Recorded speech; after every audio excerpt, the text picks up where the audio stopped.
नमस्कार मंडळी, विभूती दर्शने यूट्यूब चॅनलमध्ये तुमचे सर्वांचे स्वागत आहे। गुरुचरित्र पारायणाविषयीचा आजचा व्हिडिओ आहे। गुरुचरित्र पारायण हे 7 दिवस चालते आणि 7 दिवसामध्ये गुरुचरित्र पारायण कसे करावे याची संपूर्ण माहिती जाणूया। गुरुचरित्र पारायण कसे करावे याविषयी गुरुचरित्र पारायण पद्धत ही ग्रंथात विशद केलेलीच आहे, पण त्यानंतरही आपल्याच्याने काही बऱ्याच चुका होतात, काही नियमांचे उल्लंघन होते। तर आज आपण व्हिडिओद्वारे त्यास जाणून घेऊ। कुठलेही जप अनुष्ठान पारायण हे संकल्प करूनच करावे लागते। आधी यासाठी आपला खूप मनापासून आणि खूप तणापासून संकल्प असावा लागतो। तणापासून म्हणजेच आपली जर शरीरयष्टी ही पारायण करण्यास योग्य नसेल किंवा आपण बिमार असू किंवा इतर कोणतेही कारण असेल तर पारायण करू नये। यासाठी मनापासून आणि तणापासून हे पारायण करण्याचा संकल्प करावा। सर्वप्रथम पारायण करणे म्हणजे काय करणे हा प्रश्न अनेक जणांना असतो। तर पारायणाचा अर्थ म्हणजे आत्मपरायण तत्वाची अभिव्यक्ती। पाच्या आधी जो आचा उच्चार येतो त्या आचा उच्चार म्हणजे नारायणातील आ स्वर शक्ती, परा म्हणजे आपल्या शरीरातील नाभिवाणी अथवा नारायणाची वाणी परमात्म्याच्या पुढे स्थित आहे आणि निगमवाणीच्या अलीकडे आहे, आणि आयन म्हणजे आवाहन, आणि ते लिखित स्वरूपात गुरुचरित्र अध्ययनामध्ये मिळते। अर्थात कोणत्याही ग्रंथाचा आधीपासून अंतपर्यंत केलेला पाठ किंवा कोणत्याही अनुष्ठान केलेल्या कार्याची समाप्ती म्हणजेच पारायण।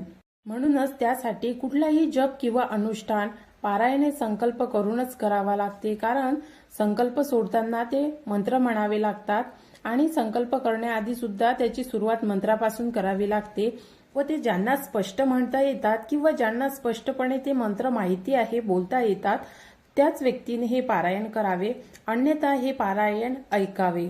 आणि यासाठी जर आपण पात्र असू तर पारायण हे निश्चितच प्रत्येक व्यक्तीला करता येईल। तसेच पारायण ज्या वेळेस सुरू होते त्यावेळेस पूर्वतयारी सुद्धा करावी लागते आणि 7 दिवसाची दिनचर्या सुद्धा करावी लागते। पारायण हे कधीही घाईगडबडीत करू नये, कारण पारायणाचे 53 अध्याय आहे आणि ते प्रत्येक दिवसाला 1 ते 9, दुसऱ्या दिवशी 10 ते 21, तिसऱ्या दिवशी 22 ते 29, चौथ्या दिवशी 30 ते 35, 5व्या दिवशी 36 ते 38, 6व्या दिवशी 39 ते 43 आणि 7व्या दिवशी 44 ते 53 असा याचा पाठ्यक्रम असतो।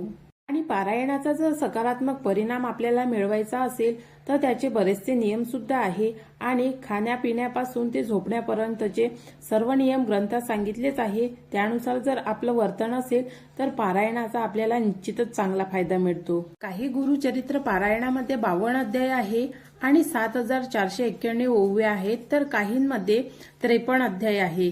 त्यांची विभागणी ज्ञानकांड, कर्मकांड, भक्तिकांड यामध्ये केलेली आहे। तसेच गुरुचरित्र पारायण हे 3 दिवसात सुद्धा संपवता येते, पण त्यासाठी खूप बसण्याची आवश्यकता असते। जर गुरुचरित्र पारायण हे 3 दिवसात वाचायचे झाल्यास तर पहिल्या दिवशी 24 अध्याय पूर्ण करायचे, दुसऱ्या दिवशी 37 अध्याय आणि तिसऱ्या दिवशी 53 अध्याय पूर्ण करायचे। या दिवसांमध्ये समग्र गुरुचरित्र पारायण वाचून झाले पाहिजे। तसेच पोथी वाचताना मृत संजीवनीचे अध्याय गुरुवारी वाचू नये आणि शक्यतोवर शनिवारी पोथीचे अध्याय सुरू करून शुक्रवारी संपवावे, कारण शुक्रवारा श्रीपाद वल्लभ यांचा निजानंद गमनाचा दिवस असतो। श्री गुरुचरित्र पारायण हे 3 दिवस वाचू नये। 1 दिवसीय पारायण फक्त दत्तधाम आणि राष्ट्रसेवेसाठी करावे। वैयक्तिक पारायण मात्र 7 दिवसापर्यंतच करावे। पारायण हे कोणी करावे आणि कोणी करू नये। पारायण जर आपण वैयक्तिक करत असू तर आपली इतकी योग्यता हवी की आपण ते पारायण 7 दिवसापर्यंत टिकून ठेवायला पाहिजे, किंवा अन्यथा मदत आपल्याला जर कोणतेही कामे येत असेल किंवा सुतूक असा काळ असेल तर यावेळी पारायण हे अर्ध्यातून सोडता येणार नाही। तर अशा व्यक्तींनी आधीच आपण काळजीपूर्वक पारायणाला बसू शकतो की नाही याची काळजी घेणे सुद्धा महत्वाचे आहे। पारायण स्त्रियांनी करावे का? हो, चालेल, पारायण स्त्रियांनी करावे, पण पारायण अशा स्त्रियांनी करू नये ज्यांना छोटे बाळ आहे, ज्यांचं जमत नाही, पिरियड्सचे प्रॉब्लेम आहे, ज्यांना सुतूक आहे किंवा ज्या स्त्रिया आजारी आहेत, अशा स्त्रियांनी पारायण करू नये। शक्यतोवर बाहेर जाणाऱ्या स्त्रियांनी पारायण करावे, पण जर घरी आल्यानंतर पारायण करत असाल तर आधी स्वतः शुद्ध होऊन त्या पारायणाला बसावे, अन्यथा अशा स्त्रियांनी पारायण करू नये. कारण आता स्त्रिया ह्या बाहेर नोकरीसाठी जातात किंवा अन्य कोणत्याही कामासाठी जात असेल तर अशा स्त्रियांचं शक्य होऊ शकत नाही. त्यामुळे अशा स्त्रियांनी थोडं काळजीपूर्वक बघून आपल्याला पारायणाला बसता येईल की नाही याची सुद्धा काळजी घ्यावी. आणि कधी कधी आपल्याला एखाद्या वेळेस असा अचानकपणे निरोप येतो की एखाद्या व्यक्तीचं निधन झालं आहे, तर पारायण सुरू असलेल्या घरी अशा लोकांनी जाऊ नये. आणि जर का ते व्यक्ती खूप जवळचे असेल तर पारायण कोणत्याही जाणकार व्यक्तीच्या हातून पूर्ण करून घ्यावे.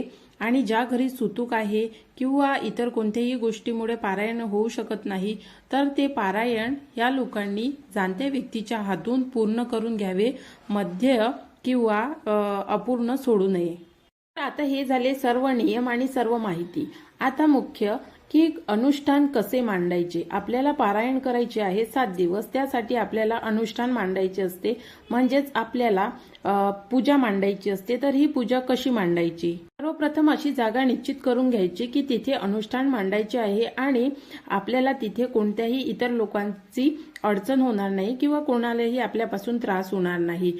तर एक चौरंग घ्यायचा आणि चौरंगावर एक कापड पिवळा किंवा भगवा किंवा लाल चालेल, इतर म्हणजे काळा कपडा कोणीही वापरू नये. आणि त्यानंतर चौरंगाभोवती छान रांगोळी काढावी. चौरंगावर एक कलश ठेवावा, कलशामध्ये पाणी आणि त्यामध्ये एक नाणं टाकून तांदळाचे दाणे आणि त्यामध्ये त्यावर नारळ ठेवावं आणि त्यामध्ये आंब्याचे किंवा विड्याचे पाने ठेवावी. त्यानंतर बाजूला दत्तात्रयांचा फोटो मूर्ती असली तरी चालेल आणि त्याभोवती सुद्धा सुंदर रांगोळी आणि त्यांच्या समोर दिवा हा अखंड ज्योत असलेला पाहिजे. 7 दिवसापर्यंत ही अखंड ज्योत चालली पाहिजे असा दिवा ठेवावा. त्यानंतर ज्याप्रमाणे आपण पूजापाठ करतो, धूप, अगरबत्ती, कलश, विड्याची पाने सोबत नैवेद्य, अष्टगंध, चंदन, अत्तर इत्यादी सर्व वस्तूंचा वापर करून आपण आपली नेहमीप्रमाणे पूजा करून घ्यावी. आणि त्यानंतर मंत्र आणि त्यानंतर पहिल्या दिवसापासून अध्याय सुरू करावा. आणि याचे पण थोडे नियम आहे. श्री गुरुचरित्र पारायण वाचण्याच्या आधी म्हणजे आदल्या दिवशी समक्ष 4 कुत्र्यांना आणि एका गायीला नैवेद्य दाखवावा. 4 कुत्रे म्हणजे हे 4 वेदांचं प्रतीक आहे आणि एक गाय म्हणजे दत्तात्रयांची कामधेनू असलेली गाय आहे. त्यामुळे यांना नैवेद्य दाखवावा आणि दुसऱ्या दिवशीपासून आपलं पारायण सुरू करावं. आता पारायण कधी वाचावे.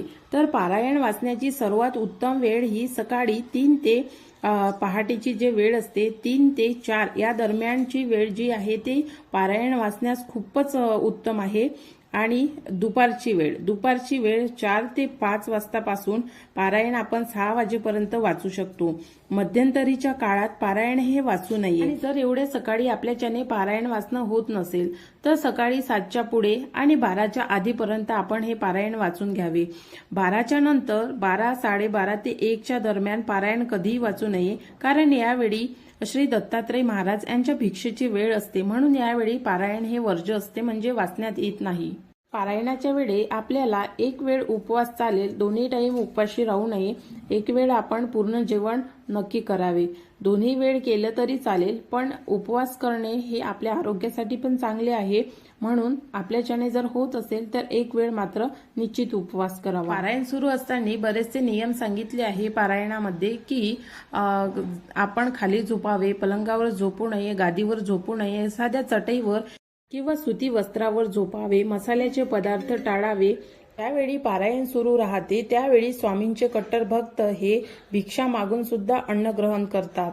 तसेच महाराजांना पारायण सुरू असते वेळी सकाळ संध्याकाळ 7ही दिवस नैवेद्य दाखवावा. रोज साध्या अन्नाचा नैवेद्य दाखवला तरी चालेल, पंचपक्वान केलेच पाहिजे असे नाही. आणि प्रसादासाठी काही गोड असलं तरी चालेल, आणि मात्र शेवटच्या दिवशी पंचपक्वान हे केलेच पाहिजे. आणि 7 दिवस हे पारायण पूर्ण झाल्यानंतर 8व्या दिवशी आपण लोकांना अन्नदान करू शकतो. आपण लोकांना कोणतंही दान करू शकतो. आणि 8व्या दिवशी या पारायणाचे उद्यापन करावे. आणि उद्यापन झाल्यानंतर या पारायणाची समाप्ती होते. तर हा होता पारायणाविषयीचा आजचा व्हिडिओ। आशा करते की तुम्हाला आजचा व्हिडिओ आवडला असेल। व्हिडिओ इथेच थांबवते। जर तुम्हाला व्हिडिओ आवडला असेल तर व्हिडिओला लाईक करा, चॅनलला सबस्क्राईब करा, सोबतच बेल आयकॉनला सुद्धा प्रेस करा। नवीन व्हिडिओ सोबत लवकरच भेटू।